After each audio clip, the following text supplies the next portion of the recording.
নাই চাওক কথাটো কেনেকুৱা প্ৰথম কথা যে মোৰ 14 তাৰিখলৈ মই সংবাদ মাধ্যমত নাহিম বুলিয়ে কৈছিলোঁ যে কাৰণ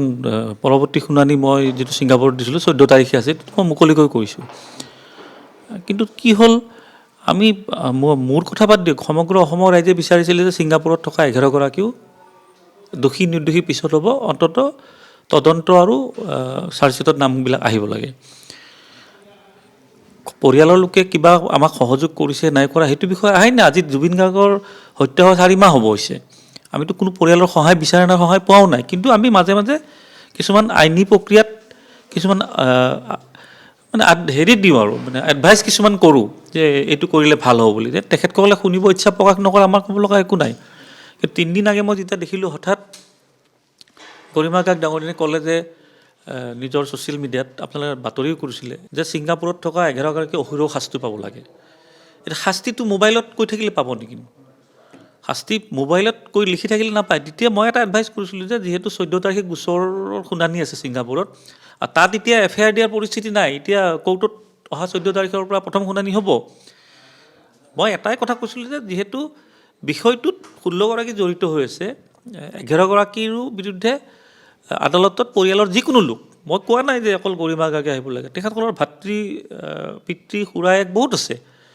ভনী ভগ্নী বহুত আছে কোনোবা এগৰাকী ইয়াৰ প্ৰায় যদি বিচাৰে মই সহায় কৰি দিম বুলি ক'লোঁ সেইটোতো মোৰ ভুল হ'ব নোৱাৰে কাৰণ ন্যায় পোৱাটো অসমৰ ৰাইজে বিচাৰিছে যাৰ বাবে মই যিখিনি মোৰ কৰিব লগা আছে বা যিখিনি ক'ব পৰা আছে সেইখিনি মই কৈছোঁ তাৰপিছত যোৱাকালি সংবাদমেল দিলে গৰিমা কাক ডাঙৰীয়াই দিছে ভাল কথা মই তাত এটা কথা বুজি নাপালোঁ যিটো সময়ত আমি চৰকাৰখনৰ বিৰুদ্ধে চাৰ্জশ্বিট দুৰ্বল হৈছে ন্যায় প্ৰক্ৰিয়াত খেলি মেলি হৈছে দোষী সম্পূৰ্ণ শাস্তি দিয়া নাই আমি চৰকাৰৰ বিৰুদ্ধে কৈছোঁ তেনে অৱস্থাত যদি পৰিয়ালৰ লোকে চৰকাৰক প্ৰশংসা কৰে তেতিয়া আৰু আমাৰতো আৰু বুজিব একো বাকী নাথাকে সেইবাবে মই প্ৰস্তুত দিছোঁ যে আজিৰ পৰা মই জুবিন গাৰ্গৰ নাম নলওঁৱেই মই নাম কিন্তু মই এইটো কোৱা নাই যে মই গোচৰ উঠাই ল'ম বা মই ন্যায় যুদ্ধত নালাগো বুলি মই পৰিকল্পনাহে সলনি কৰিছোঁ সিদ্ধান্ত সলনি কৰা নাই মই অহা খুব সোনকালে হাইকোৰ্টত PIL দাখিল হ'ব এই 11 গৰাকীৰ চাৰ্জশ্বিটৰ নাম অন্তৰ্ভুক্ত কৰাৰ কাৰণে আপোনালোকক খবৰ দিম মই কিন্তু আৰু এটা বেছি বেয়া লাগিছে যে চৰকাৰক প্ৰশংসা কৰিছে কৰক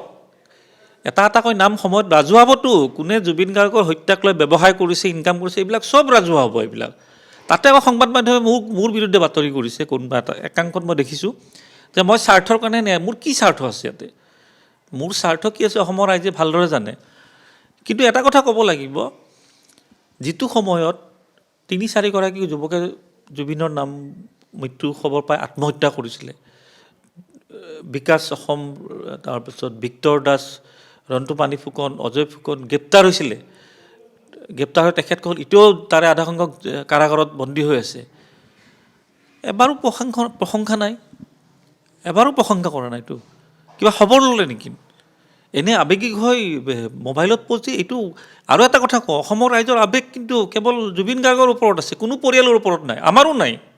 আমি আমাৰ কাম কৰিছোঁ আমাকতো পৰিয়ালৰ লোকে সহায় কৰা নাই নে কিবা সহায় কৰিছে নে আমি কিবা সহায় বিচাৰিছোঁ সময় সাপেক্ষে কিছুমান উপদেশ দিছিলোঁ নাই শুনা ভাল কথা গতিকে মই আকৌ কৈছোঁ যে এইটো ভুল ব্যাখ্যা নকৰিব মই ন্যায় প্ৰক্ৰিয়াৰ পৰা আঁতৰি অহা নাই মই মোৰ এফআইআৰ উইথড্ৰ কৰা নাই ছিংগাপুৰত 14 তাৰিখে শুনানি আছে মই আকৌ কৈ আছোঁ কিন্তু পৰিকল্পনা সলনি কৰিছোঁ মোবাইলত নিদিওঁ সংবাদ মাধ্যমত নকওঁ কিবা এটা আদেশ হ'লে আপোনালোকক জনাম আপোনালোকে দিব বাতৰি কিন্তু এই ধৰি লওক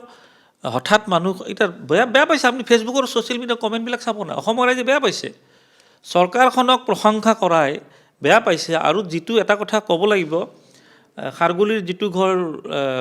জুবিন ন্যাসক দিলে এইটো কোনো বহুতে বাতৰিটো ভুল বুলি ব্যাখ্যা কৰিছে এইটো দান কৰা বুলি দিছে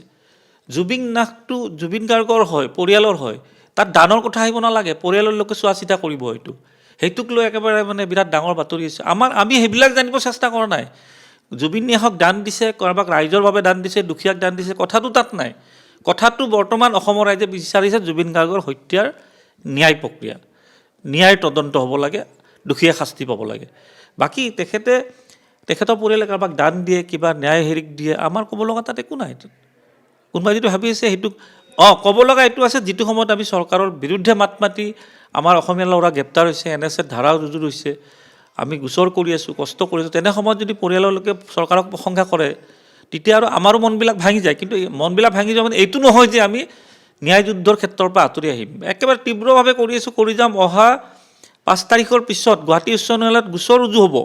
ইতিমধ্যে 9,770 গৰাকীয়ে মই আপোনাক দিম পিটিশ্যন 9,770 গৰাকীয়ে যিটো গণস্বাক্ষৰ অভিযান হৈছিলে মোৰ নেতৃত্বত হৈছিলে সেই গণস্বাক্ষৰ অভিযানৰ জৰিয়তে আমি 11 গৰাকী ছিংগাপুৰৰ প্ৰবাসী অসমীয়াক চাৰ্জশ্বিটত নাম অন্তৰ্ভুক্ত কৰি তদন্ত কৰিব লাগে বুলি অন্য এক PIL কৰিম এইটো আৰু খবৰ দিম আপোনালোকক হয়তো মই নিদিওঁ কিন্তু আপোনালোকে খবৰ পাব সেইকাৰণে আগে কৈছোঁ যে এইবিলাক মুখ চুপতি কৰা কথা নহয় অসমৰ ৰাইজে প্ৰতিটো কথা লক্ষ্য কৰি আছে গতিকে যিকোনো কথা মানে বিশেষকৈ এই গোচৰটোৰ ক্ষেত্ৰত সাৱধানে ক'ব লাগে বুলি মই ভাবোঁ গতিকে পৰিয়ালৰ লোকৰ প্ৰতি মোৰ কোনো সঁহাৰি নাই মই আগে কৈ আছোঁ মোৰ প্ৰতি নাই বাদ দিয়ক অসমৰ ৰাইজৰো সঁহাৰি আছে জুবিন গাৰ্গৰ প্ৰতি আৱেগ জড়িত আছে জুবিন গাৰ্গৰ প্ৰতি কোনো পৰিয়ালৰ প্ৰতি নাই পৰিয়ালে যেতিয়া চৰকাৰক প্ৰশংসা কৰিছে এইটো অসমৰ ৰাইজে বেয়া পাইছে আৰু এইটো মই দুই এষাৰ মই কৈছোঁ তাত মোৰ কি বেয়া হ'ল আৰু দুলু আহমেদ কিন্তু সেই শাসকীয় বিজেপি চৰকাৰৰ ভৰি চেলেকা গোলাম নহয় এইটো আপোনালোক স্পষ্টকৈ কৈ দিছোঁ মোৰ এই যুদ্ধ মই যি ধৰণে কৰিছোঁ আগত কৰি মই আৰু বেছিকৈ কৰি যাম তাৰ বাবে মোক অসমৰ ৰাইজে সঁহাৰি জনাইছে মোৰ ছিংগাপুৰতো 14 জানুৱাৰীত আছে অসমৰতো কেতিয়া আছে মই নাজানো অসমৰতো আপোনালোকে পৰিয়ালৰ লোকক যে সোধক আদালততো আছিল তেখেতসকলে আজি মোৰতো 14 জানুৱাৰীত আছে আৰু হাইকোৰ্টৰ গোচৰটো 5 তাৰিখৰ পিছতে আমি নতুনকৈ কৰিম আকৌ কৈছোঁ যে 9,770 গৰাকী বিভিন্ন জিলাৰ পৰা গোলাঘাট জিলাৰ পৰা আটাইতকৈ বেছি স্বাক্ষৰ হৈছে আমি PIL ফাইল কৰিম কেৱল 11 গৰাকীক চাৰ্জশ্বিটত নাম অন্তৰ্ভুক্ত কৰি তেখেতসকলক আদালতৰ মজিয়ালৈ আনিব লাগে বুলি দেখা যাব আৰু পিছত কি আছে